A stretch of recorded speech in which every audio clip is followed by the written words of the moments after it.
చేసి రాముడు ఈ లోకాన్ని ఎందుకు వదిలిపెట్టి వెళ్లిపోయాడు? హనుమాన్ ఇప్పుడు ఎక్కడ ఉన్నాడు? ఇవన్నీ ఈ రోజు వీడియోలో తెలుసుకుందాం. ఈ వీడియో ప్రతి ఒక్క రామ భక్తుడు మరియు హనుమంతుడు భక్తుడు చూడాలి. వీడియో చివరి వరకు మిస్ అవ్వకుండా చూడండి. రాముడు రావణుడిని చంపివేశాడు. ఇక త్రేతాయుగం ముగిసే సమయం వచ్చింది. రాముడు అవతారం చాలించాల్సిన సమయం రావడంతో శివుడు బ్రహ్మదేవుడు ఇద్దరు యమధర్మరాజుని నీవు రాముడి దగ్గరికి వెళ్లాల్సిన సమయం వచ్చింది అని చెబుతారు. కానీ యమధర్మరాజు ఎంత ప్రయత్నించినా రాముడి దగ్గరికి కాదు కదా, కనీసం రాజ్యం దగ్గరికి కూడా రాలేడు. ఎందుకంటే సాక్షాత్తు ఆ మహాదేవుడి రూపమైన హనుమంతుడు ఎల్లప్పుడూ రాముడి పక్కనే రక్షణగా ఎవరిని దగ్గరికి కూడా రానివ్వకుండా కాపలా కాస్తున్నాడు. ఒక రోజు రాముడికి శివుడు కలలోకి వచ్చి నీ అవతారం చాలించే సమయం వచ్చింది రామా, యముడు నీ రాజ్యం బయట ఎదురు చూస్తున్నాడు, కానీ నీ ప్రాణానికి హనుమాన్ అడ్డుగా ఉన్నాడు అని అంటాడు. అప్పుడు రాముడికి అంతా అర్థమయ్యి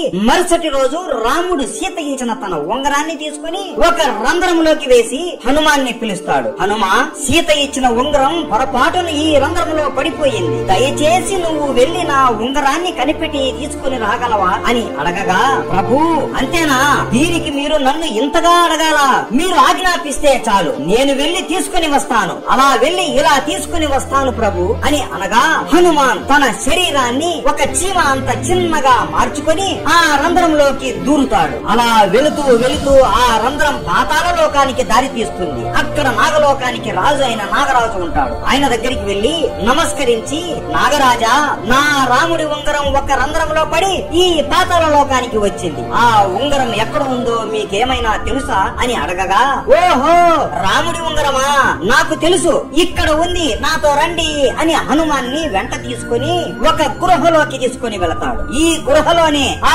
ఉంగరాలు ఉన్నాయి అనగా, ఉంగరాలా, నాకు కావాల్సింది నా రాముడి ఉంగరమే కదా అని లోపలికి వెళ్లి చూడగా హనుమాన్ ఆశ్చర్యపోతాడు. ఆ గృహ లోపల ఒకటి కాదు, రెండు కాదు, మూడు కాదు, కొన్ని లక్షల కోట్ల బంగారు ఉంగరాలు ఉంటాయి. హనుమాన్ నవ్వుకొని, నాకు తెలియదా నా రాముడి ఉంగరం ఏదో అని వెతకడం మొదలు పెడతాడు. అయోధ్యలో హనుమంతుడు లేడు అని తెలుసుకుని ఇదే మంచి సమయం అని యముడు రాముడి దగ్గరికి వెళ్లి, రామా, నీతో ఈ రోజు ఏకాంతంగా చాలా ముఖ్యమైన విషయం మాట్లాడాలి. మనం మాట్లాడుకునే సమయంలో ఎవరైనా మధ్యలో వస్తే వారికి మరణదండన ఇవ్వాల్సిందే అని అనగా రాముడు లక్ష్మణుడిని పిలిచి, ఈ బాధ్యత నీదే లక్ష్మణ, ద్వారం దగ్గర ఉండి లోపలికి ఎట్టి పరిస్థితుల్లోనూ ఎవ్వరిని పంపించకు అని ఆజ్ఞాపిస్తాడు. సరే అన్న అని లక్ష్మణుడు ద్వారం దగ్గర నిలబడుకొని ఉంటాడు.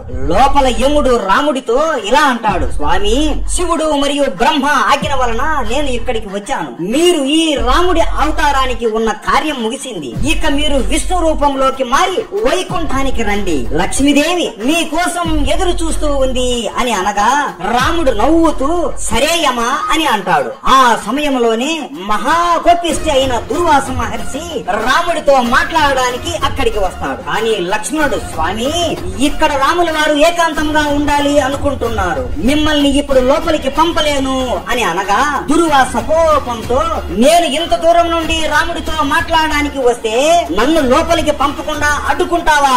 ఇప్పుడు కాని నన్ను నీవు లోపలికి పంపకపోతే అయోధ్య మొత్తాన్ని కాల్చి బూడిద చేసేస్తాను అని అంటాడు. లక్ష్మణుడికి ఏం చేయాలో అర్థం అవ్వక, ఇప్పుడు లోపలికి నేను వెళితే నాకు మాత్రమే మృత్యుదండన కలుగుతుంది, లేదంటే దుర్వాస మహర్షి మొత్తం అయోధ్యాన్ని కాల్చేస్తాడు అని ఆలోచనలో పడి అయోధ్య ప్రజలకు కాపాడడం కోసం తన ప్రాణం కూడా లెక్క చేయకుండా లోపలికి వచ్చి దుర్వాస మహర్షి వచ్చాడు అని చెబుతాడు. లక్ష్మణుడు లోపలికి రావడం చూసిన రాముడు బాధతో కృంగిపోతాడు. అయ్యో లక్ష్మణ, ఎంత పని చేశావు నువ్వు, నీకు తెలియదా లోపలికి వస్తే ఏమి జరుగుతుందో అని? ఇప్పుడు నిన్ను నేను చంపాలి అని బాధపడతాడు. రాముడికి ఏం చేయాలో తెలియక తన గురువైన వశిష్ఠ మునిని అడుగుతాడు. రామా, నువ్వు లక్ష్మణుడిని చంపనక్కరలేదు, ఎప్పుడు నీ పక్కనే ఉండే లక్ష్మణుడు నీకు దూరంగా ఉంటే అది అతనికి మరణంతోనే సమానం, కాబట్టి లక్ష్మణుడిని రాజ్య బహిష్కరణ చెయ్యి చాలు అని చెబుతాడు. ఇది లక్ష్మణుడు విని, నీకు దూరంగా ఉండడం కంటే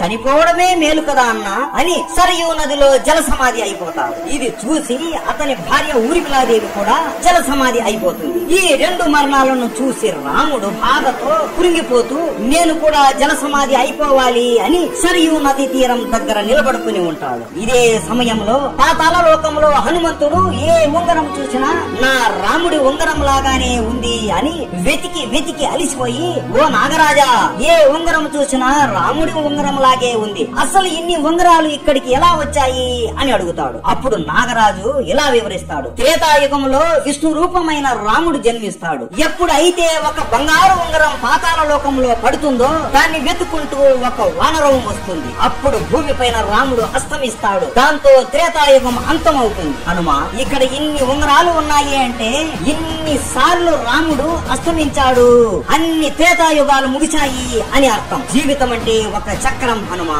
ఒక చక్రం ముగిసింది అంటే ఇంకొక చోటు ప్రారంభం అవుతుంది అని. 4 యుగాలు మళ్ళీ ముగుస్తాయి, మళ్ళీ త్రేతాయుగం మొదలవుతుంది. రాముడు మళ్ళీ పుడతాడు, నువ్వు కూడా మళ్ళీ పుడతావు, ఇద్దరు కలిసి మళ్ళీ రావణుడిని హతమారుతారు అని వాసుకి అంటాడు. హనుమంతుడు ఆశ్చర్యపోతాడు. అంతలోపు అయ్యో, నా రాముడు ఎప్పుడు మరణిస్తాడా అని చేతికి దొరికిన ఉంగరాన్ని తీసుకుని వెంటనే అయోధ్యకి చేరుకుంటాడు. అయోధ్య మొత్తం వెతికినా కూడా రాముడు ఎక్కడా కనిపించడు. అలా గాలిలో ఎగురుతూ ఎగురుతూ వెతుకుతూ ఉండగా సరయూ నదిలో రాముడు జల సమాధి అయిపోతూ కనపడతాడు. వెంటనే అతి వేగంతో కిందికి వచ్చేలోపు రాముడు హనుమాన్ని చూస్తూ నదిలోకి వెళ్లిపోతాడు. ఇదంతా చూసి హనుమాన్ బాధతో గట్టి గట్టిగా రామా ప్రభు అని ఏడుస్తాడు. అయ్యో, ఇదంతా నా తప్పే, నేను బుద్ధి లేని వాడిని, 1 నిమిషంలో వస్తాను అని ఇంత సమయం వృధా చేశాను, నా వల్లనే ఈ రోజు మీరు నాకు దూరం అయిపోయారు అని బాధపడుతూ ఏడుస్తూ కురింగిపోతూ ఉంటాడు. అప్పటికే రాముడు విష్ణు రూపంలోకి మారిపోయి ఉంటాడు. హనుమాన్ బాధని చూసి ప్రత్యక్షమై, హనుమా, ఇందులో నీ తప్పు ఏమీ లేదు, ఇదంతా జరగాల్సిందే, నువ్వు ఎంత చేసినా జరిగిన దానిని మార్చలేవు అని అంటాడు. ప్రభు, నేను కూడా మీతో పాటి మీ దగ్గరికి వస్తాను అని అనగా, లేదు హనుమా, నీలాంటి భక్తుడు ఈ భూమి మీద ఉండి ధర్మరక్షణ చెయ్యాలి, నువ్వు ఎప్పటికీ చిరంజీవిగా ఉండి ప్రజల్ని కాపాడుతూ ఉండు అని అంటాడు. సరే ప్రభు, మీ ఆజ్ఞ అని హనుమాన్ ఆ ఉంగరాన్ని తన వేలికి తొడుగుకొని హిమాలయాలలో రామనామాన్ని జపిస్తూ ఉంటాడు. ఇప్పటికీ కూడా మన హనుమాన్ రామనామాన్ని ఎవరు జపించినా ఆయన అనుగ్రహాన్ని మనకి ఇస్తూ మనల్ని కాపాడుతూ ఉంటాడు. ఇది రాముడు మరియు లక్ష్మణుడి మరణం వెనక ఉన్న కథ.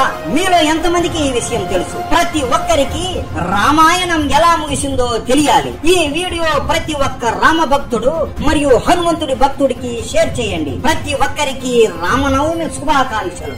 రాముడు అంటే ఇష్టం ఉంటే జై శ్రీరామ్ అని కామెంట్ చేయండి. జై శ్రీరామ్. సబ్స్క్రైబ్.